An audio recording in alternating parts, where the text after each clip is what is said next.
नमस्कार विद्यार्थी मित्रांनो, मी रोहन सर ॲस्पायर अकॅडमी पुणेमध्ये तुमचं सहर्ष स्वागत करतो. महाराष्ट्र शासनाच्या वतीने 75,000 जागां सरळ भरतीच्या भरल्या जाणार आहे असं एक नुकतंच नोटिफिकेशन आलं होतं. त्या संदर्भात एक नवीन ॲड आली. वैद्यकीय विभाग जो आहे महाराष्ट्र शासनाच्या त्यांच्यातर्फे 1107 जागांचं नोटिफिकेशन आलंय. तांत्रिक व अतांत्रिक अशा दोन्ही पद्धतीच्या पोस्ट त्यात भरल्या जाणार आहे.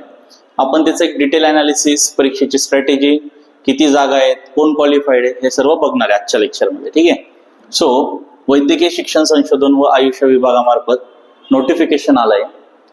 ही वेबसाईट आहे www.med-edu.in या वेबसाईटवर जाऊन तुम्ही फॉर्म भरू शकता.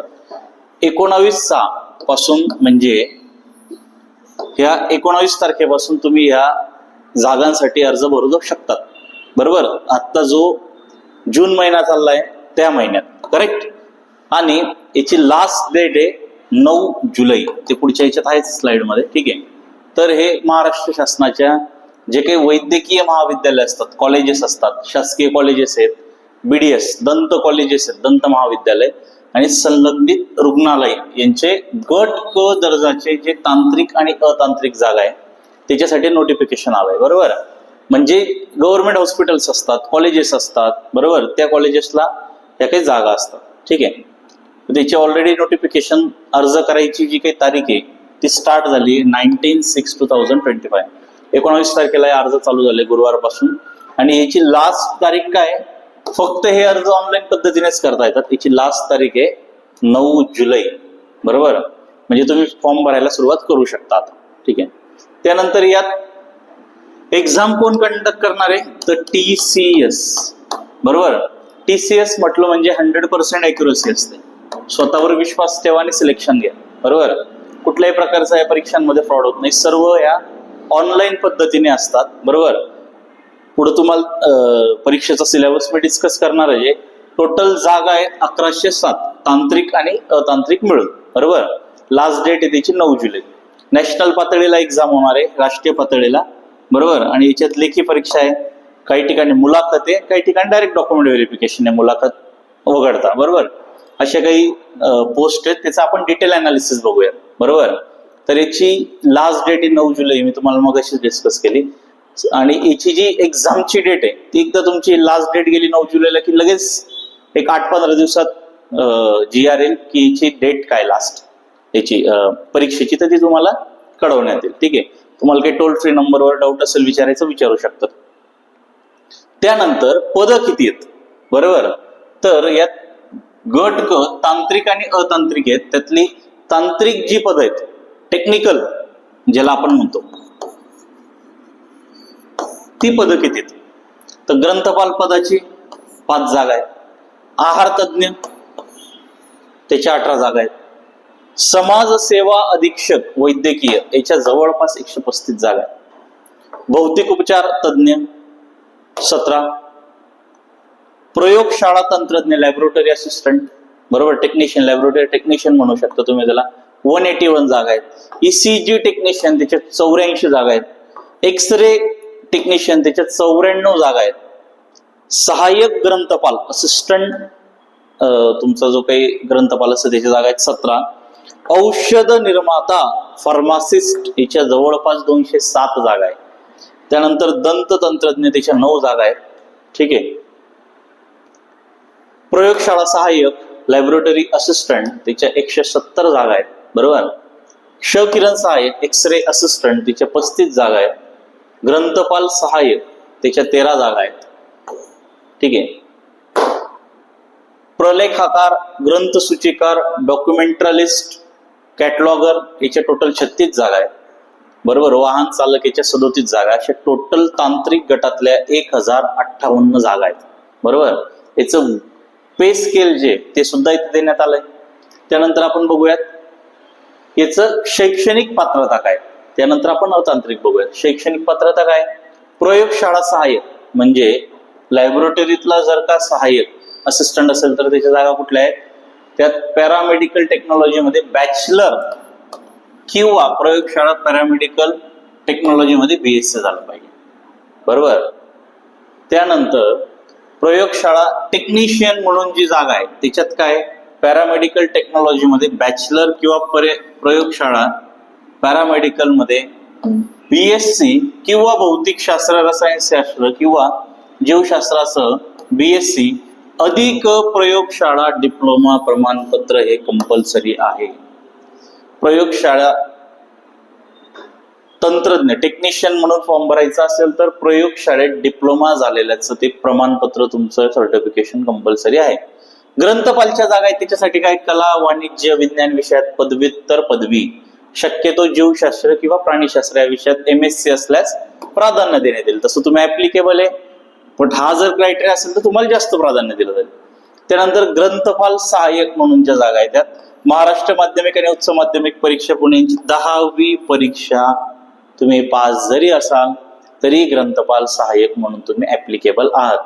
बघा विद्यार्थी मित्रांनो अशी संधी वारंवार येत नाही. हे जे काही सरळ सेवेच्या जागा आहेत त्या वन स्ट्रॉक तुमची लॉटरी लागल्यासारखी असते. परीक्षेला जायचं परीक्षा पास व्हायचं इंटरव्ह्यू असेल तर द्या नसेल तर डायरेक्ट डॉक्युमेंटेशन करा. आणि यांचे काही जागांचे पगार असे आहेत की इकडं ग्रुप BC ला कंबाईनला जसे पगार आहेत तसे इकडे पगार आहेत. ठीक आहे. सहाय्यक ग्रंथपाल आहे त्यात कला विज्ञान मीन्स आर्ट्स कॉमर्स सायन्स पदवी शक्यतो जीवशास्त्र किंवा प्राणीशास्त्र BSc असेल तर चांगलं प्लस ग्रंथालय विज्ञानात 6 महिन्याचा डिप्लोमा केल्याचं पाहिजे त्यांच्याकडे सर्टिफिकेशन किंवा त्याचं प्रमाणपत्र पाहिजे. हे कंपल्सरी याचे क्रायटेरिया दिलेत. त्यानंतर ECG तंत्रज्ञ यात काय क्रायटेरिया टेक्निकल कार्डिओलॉजी मध्ये पॅरामेडिकल टेक्नॉलॉजी मध्ये B किंवा भौतिकशास्त्र मीन्स फिजिक्स आणि रसायनशास्त्र मीन्स केमिस्ट्री और जीवशास्त्राचं BSc तर पाहिजेच आहे प्लस कार्डिओलॉजी मध्ये डिप्लोमा किंवा प्रमाणपत्र हे बंधनकारक आहे ECG टेक्निशियन साठी. ठीक आहे. आहार तज्ञासाठी काय मान्यताप्राप्त विद्यापीठातून BSc गृहशास्त्र समतुल्य पद स्वीकारली जाणार नाहीत. त्या रिगार्डिंग पद स्वीकारले जाणार नाहीत. त्यात गृहशास्त्रामध्येच तुमचं BSc असेल तरच तुम्ही आहार तज्ञ म्हणून तिथं जाऊ शकतात. त्यानंतर फार्मासिस्टच्या ज्या काही जागा आहेत त्यात मान्यताप्राप्त विद्यापीठातून किंवा संस्थेतून 12वी किंवा समकक्ष उत्तीर्ण फार्मसी मध्ये डिप्लोमा किंवा पदवी डिप्लोमा मीन्स व्हॉट त्यातलं D फार्मसी बरोबर आणि पदवी मीन्स B फार्म यापैकी काही जरी तुमचं झालं असेल तरी तुम्ही फार्मासिस्ट या पदासाठी ऍप्लिकेबल आहात.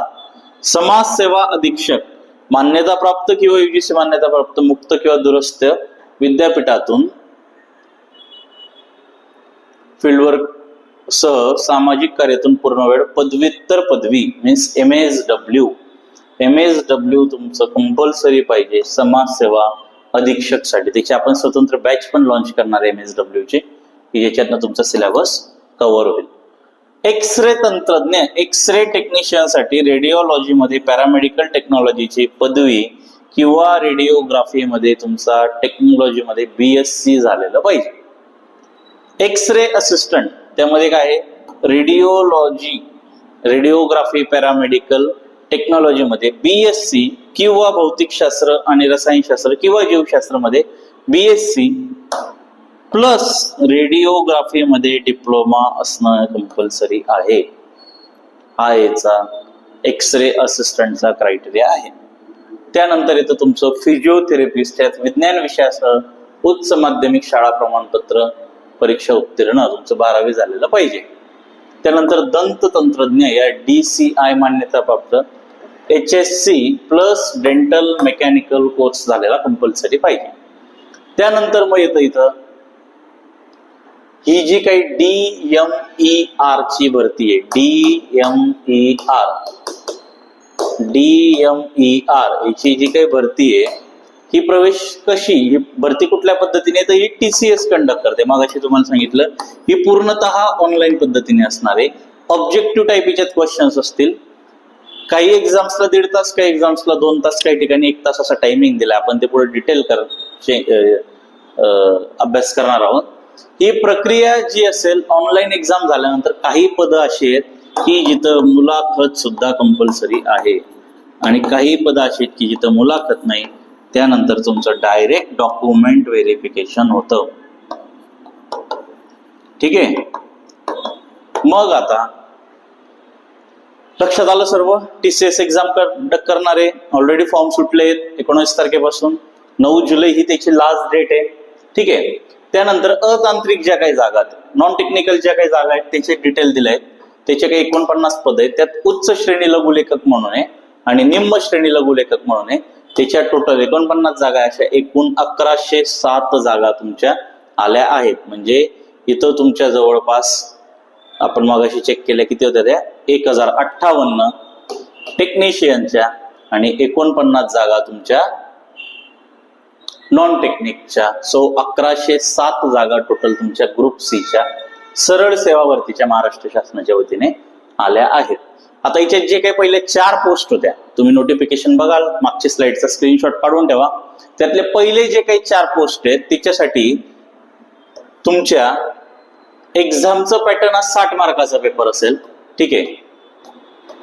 त्यात 15 मार्काचं मराठी असेल, 15 मार्काचं इंग्रजी असेल, 15 क्वेश्चन्स 30 मार्काला. सामान्य ज्ञानाचे 15 प्रश्न असतील GH चे आणि तर्क आणि अभियोग्यता चाचणीचे 15 प्रश्न मीन्स अंकगणित बुद्धिमत्तेचे 15 प्रश्न मीन्स 30 मार्काला. ठीक आहे. असं टोटल तांत्रिक संवर्गातील सर्व उर्वरित पदांकरता 1.5 तास कालावधी दिला. यांचा आता ऍक्च्युली 60 मिनिटं 60 क्वेश्चन्स आहे, 60 मिनिटं कालावधी असेल 120 मार्काला. पण ते सोडून जे काही राहिले तांत्रिक म्हणजे 5, 6, 7, 8, 9, 10 लास्ट पर्यंत तांत्रिकच्या जागा, त्याला 1.5 तास टायमिंग दिलाय 90 मिनिटं. पण त्याचा जो काही परीक्षेचा सिलेबस आहे त्याच्यात मराठी हे तुमचं 15 मार्काला आहे, इंग्रजी हे तुमचं 15 मार्काला आहे, 15 क्वेश्चन्स आहेत. सामान्य ज्ञान, तर्क आणि अभियोग्यता 30 प्रश्न आहेत टोटल, 30 MCQ. बरोबर. आणि टेक्निकल तुमचा जो काही संबंधित विषय असेल म्हणजे तुमचा तो MSW चे विषय असतील किंवा तुमचे ECG चे विषय असतील किंवा तुमचे जे काही टेक्निकल विषय आहेत, प्रयोगशाळा तंत्रज्ञ असतील याच्यात, बरोबर, त्याचं 40 मार्काचं तुमचं कंपल्सरी नॉलेज गरजेचं आहे. प्रत्येक प्रश्नाला एकच सर्वोत्तम प्रतिसाद दिलेला असेल, ज्यामध्ये प्रमुख उत्तरासह 4 ऑप्शन्स तुम्हाला दिलेले असतील. प्रत्येक बरोबर उत्तराला 2 गुण दिले जातील. सर्वात महत्वाचं 2 गुण दिले जातील. ठीक आहे. त्यानंतर सर्व उत्तीर्ण होणाऱ्या उमेदवारांना कागदपत्र पडताळणीसाठी आमंत्रित केलं जाईल. तुमचे डॉक्युमेंटेशन तयार ठेवा. फॉर एक्झाम्पल तुमचं कास्ट सर्टिफिकेट असेल, नॅशनलायझेशन असेल, नॅशनॅलिटी असेल, त्यानंतर तुमचं डोमेसाईल असेल, आधार कार्ड तर प्रत्येकाकडे असतं, आधार कार्ड आहे. त्यानंतर तुमचं जे काही ग्रॅज्युएशन झालं असेल त्याचे सर्टिफिकेट असतील. ठीक आहे. असे ऑल डॉक्युमेंटेशन तुम्ही आतापासून तयार असू द्या. आणि तयारीलाच असं लागायचं की आपलं सिलेक्शनच होणार की जेणेकरून डॉक्युमेंटेशन तुम्हाला लागणारच आहे. बरोबर. त्यानंतर जे काही टायपिंग टेस्ट आवश्यक असलेली पदं आहेत त्यात ड्रायव्हर, उच्च श्रेणी स्टेनिओग्राफर आणि कमी श्रेणी स्टेनिओग्राफर असे 3 पोस्ट आहेत. जिथं टायपिंग हे कंपल्सरी, तिथं मराठी भाषा 15 मार्काला आहे, 15 प्रश्न आहेत. सॉरी, इंग्रजी भाषा 15 प्रश्न आहे, सामान्य ज्ञान 15 प्रश्न आहे आणि तांत्रिक क्षमता 15 प्रश्न आहे, अंकगणित बुद्धिमत्ता मीन्स टोटल हे 60 प्रश्न आहेत. बरोबर. आणि मिनिटं दिली त्याला एकूण 60. येत्या लक्षात. कशासाठी? ज्याला टायपिंग हे कंपल्सरी आणि ज्याला टायपिंग हे आवश्यक नाही अशा ठिकाणी 90 मिनिटं 1.5 तास दिलाय, जे मग आपण डिस्कस केलं. ज्याला 15, 15, 30 आणि 40 प्रश्न असे एकूण 60 प्रश्न देण्यात आले. येतंय लक्षात. मीन्स मराठी भाषेला किती महत्व आहे, इंग्रजी भाषेला किती महत्व आहे, GS, अंकगणित बुद्धिमत्ता आणि तांत्रिक तुमचं नॉलेज असे टोटल 40, 70 आणि हे 30, 100 प्रश्न 1.5 तासात 90 मिनिटात करायचे. म्हणजे 50 सेकंदापर्यंत एका प्रश्नाला तुम्हाला टाइम असतो, जेणेकरून तुमचा प्रश्न सॉल्व्ह. ठीक आहे. सो अशा पद्धतीने हे नोटिफिकेशन होतं. त्यात एस्पायर अकॅडमी तुमच्या सोबत आहे. त्यात तुम्हाला कुठलेही टेक्निकल डाऊट्स असतील, नॉन टेक्निकल डाऊट असतील, 95 52 69 95 52 आपला इन्स्टिट्यूटचा नंबर आहे. यात तुम्ही डाऊट्स विचारू शकतात. बॅच कशी परचेस करायची, अत्यंत माफक दरात तुम्हाला इंग्रजी, मराठी, अंकगणित बुद्धिमत्ता, MSW विषय वगैरे त्याच्या सेपरेट बॅचेस प्लस एक कॉम्बो पॅक तुम्हाला ॲप्लिकेशनवर अवेलेबल आहे.